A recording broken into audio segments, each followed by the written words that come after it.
sai moya en lai thangi memorial football tournament kum hlui thana football tournament sial hoka nei mek a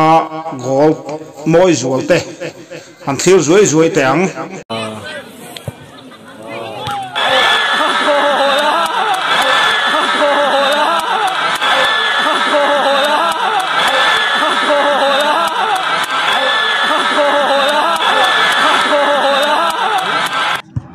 a goal.